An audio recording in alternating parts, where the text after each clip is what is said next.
Laurent Lignat-Chimique, je suis un des coordinateurs de la Fédération des foyers clubs d'Alsace. Qu'est-ce que c'est un coordinateur? C'est accompagner les directeurs dans leur mission, voilà, les accompagner sur la réglementation, sur les développements de projets. Il y a aussi un petit côté RH, on va dire, puisqu'il y a le recrutement. Enfin, on est vraiment aux côtés des directeurs. Donc ça fait quelques années déjà que je travaille à la Fédération des foyers clubs, ça fait une dizaine d'années déjà. Donc en fait, on a 4 grandes actions principalement. Donc la première, c'est d'ailleurs par celle-ci que la Fédération des foyers clubs est née. Donc c'est ce qu'on appelle la vie associative. Donc on accompagne les associations dans leur développement, les accompagner pour monter des projets, faire des manifestations, la réglementation liée à ces manifestations, etc. Donc ça c'est ce qu'on appelle la vie associative. Après, donc on gère 27 accueils périscolaires dans le département du Haut-Rhin, voilà, ce qui représente 200 salariés approximativement, rien que sur l'enfance. Et donc moi je suis coordinateur effectivement d'une partie de ces accueils-là.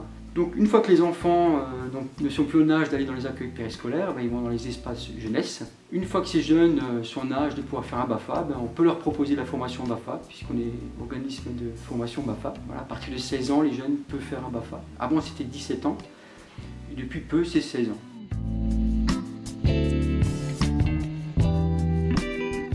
Donc le BAFA, c'est le brevet d'aptitude aux fonctions d'animateur. Alors c'est pas péjoratif du tout, mais on va dire que c'est le premier niveau pour rentrer dans l'animation. Il faut passer par là globalement, quoi. Donc c'est un brevet qui n'est pas professionnel, malgré qu'effectivement aujourd'hui plein d'animateurs ont un BAFA, puisque à l'origine c'est pas professionnel, mais aujourd'hui on va dire voilà, c'est presque reconnu comme un brevet professionnel.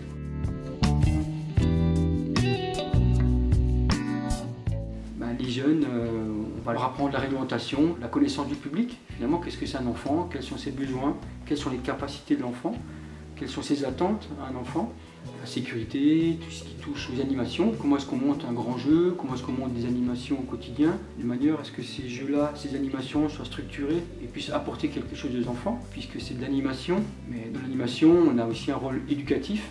Donc chaque animation doit apporter quelque chose à un enfant, tout en veillant à ne pas reproduire ce qui se fait à l'école, puisque l'école ça apporte beaucoup de choses aux enfants, mais il ne s'agirait pas de faire l'école après l'école, Ou pendant les vacances, les enfants ont besoin de vivre autre chose, différemment, et c'est là tout notre travail en fait est là.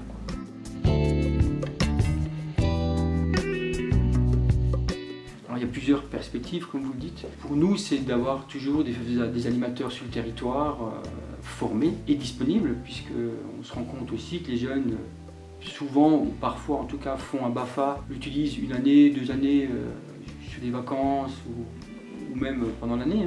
Voilà, et après, peut-être qu'ils font autre chose, parce que souvent, c'est des étudiants. Voilà. La durée de vie, je vais dire, du BAFA est souvent 2 ans ou 3 ans, ce qui veut dire qu'il faut quand même renouveler régulièrement. Donc, pour nous, c'est extrêmement important d'avoir un vivier, c'est peut-être pas très joli comme je le dis, mais d'avoir des animateurs en tout cas disponibles, motivés et formés pour être sur le territoire. Nous on trouve ça très intéressant que des jeunes animent, proposent des animations aux enfants du territoire, ou voire aux jeunes du territoire. Voilà, c'est ce qu'on appelle un peu finalement l'éducation populaire, c'est former enfin, tous des citoyens finalement des compétences et des capacités. Et c'est bien ça en fait qui fait sens aussi pour nous, voilà, c'est que les jeunes soient impliqués sur leur territoire. Et le BAFA en est une bonne manière, je trouve, de s'impliquer sur son territoire, sur son bassin de vie. Le BAFA est très cher pour nous, a beaucoup de valeur en tout cas pour nous, dans ce sens-là.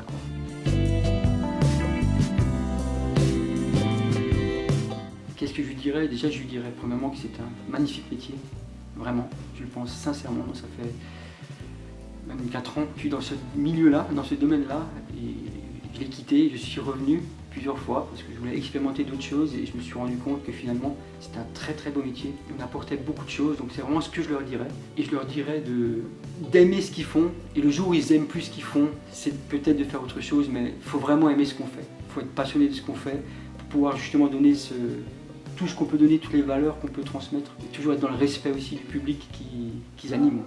Voilà. Quand elle a soif, glou glou, miam miam, oula oula, hip hop. Et elle boit du martini quand elle a soif, glou glou, miam miam, oula oula, hip hop.